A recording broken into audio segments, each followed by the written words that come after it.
So if you're in higher education, you've probably asked yourself this very question. Why, and maybe more importantly, how exactly do we design for applied learning? Well, today we're going to dig into that, pulling some fantastic insights straight from Dr. Simon Paul Atkinson's Substack. Let's jump right in. First, we're going to get inside the head of today's learner.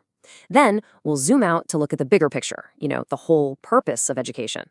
After that, we'll roll up our sleeves and look at a really practical design framework. And we'll wrap up by exploring the fascinating, sometimes unpredictable, way that real learning actually happens. All right, first things first. Who are we actually designing for? It really all begins with trying to understand what drives the modern learner to walk through our doors in the first place. I want you to take a second and just picture your own classroom. Think about the students in those seats. Why are they really there? What's their true motivation? As you're about to see, that answer is almost never a simple one. And this is where it gets really interesting. As Atkinson's Substack points out, students show up with this whole spectrum of motivations. For some, it's just the subject they were best at in school. For others, it's simply fun or interesting. And yeah, you've got the ones with a laser-focused career goal. But the biggest takeaway here? These reasons aren't static. They change and evolve over time. That means our very first lecture can't just be for the diehard fans. It has to connect with the career-minded student and the student who's still just figuring it all out. And this slide really nails our central challenge, doesn't it? That old one-size-fits-all model, it just doesn't cut it anymore. We simply cannot design a single, rigid path and expect it to resonate with everyone. Our work has to be flexible. It has to be responsive enough to meet this incredible diversity of goals right from day one. Okay, so that's the individual student, but what about the bigger picture? Let's pull the camera back for a moment and really think about the university's fundamental role in our society. This really presents us with a choice in how we see what we do. Is education just a transaction? The learner is a consumer buying a service? Or is it something transformational, a process that actually shapes the future contributors to our society? Atkinson's argument is crystal clear. We have to be aiming for transformation. We should be treating the university as a public good. And this quote, wow, it just gets to the absolute heart of it.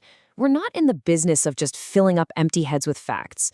To borrow from the brilliant educationalist Paulo Freire, our real job is to foster critical thinkers. And that means we have to design experiences where students are actively questioning, creating, and engaging, not just sitting back and passively consuming knowledge.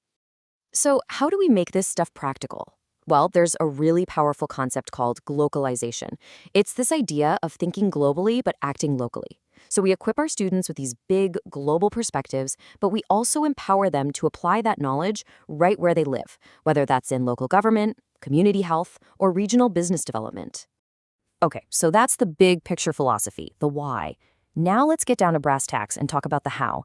This is the actual language we use to build these kinds of powerful learning experiences. Think of this hierarchy as our blueprint. It all starts at the very top with that big vision, the graduate profile outcomes, or GPOs. What kind of person do we want to see walk across that stage at graduation? From there, we drill down into the nitty-gritty, the specific, measurable, intended learning outcomes, the ILOs for every single course. And woven throughout all of it, we're developing those absolutely crucial personal and professional skills. Now, the glue that holds this whole thing together is a really elegant principle, constructive alignment. The idea is actually pretty simple, but it is so profound.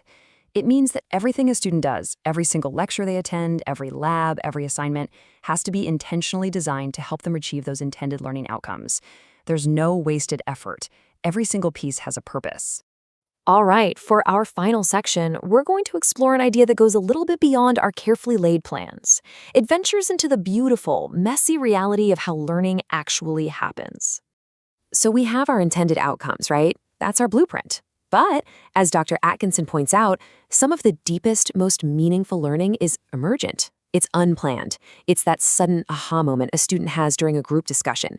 It's that unexpected connection they make between two different subjects. It's the critical skill they developed that wasn't even listed on the syllabus. But here's the really important part. Emergent doesn't mean accidental. We can't plan these outcomes, not really. But we can absolutely create the conditions for them to flourish. Our job becomes less like an architect and more like a gardener. And we can also help students capture and make sense of this growth. That's exactly why tools like portfolios are so powerful. They give students a space to articulate all of the incredible learning that happens outside of our formal checklists. So, when you put it all together, what does this mean for our role? Well, it means we're designers. We're architects of learning experiences. We have to acknowledge those diverse motivations. We have to aim for a truly transformational impact, build everything on a solid framework, and this is so important, always leave room for the magic of emergent learning to happen. So I'll leave you with this question to take back to your own design work. How can we build structures that not only hit our intended targets, but also create that fertile ground for the unexpected, incredible learning that we can't, and frankly, probably shouldn't, ever try to fully plan for? Thanks so much for joining me.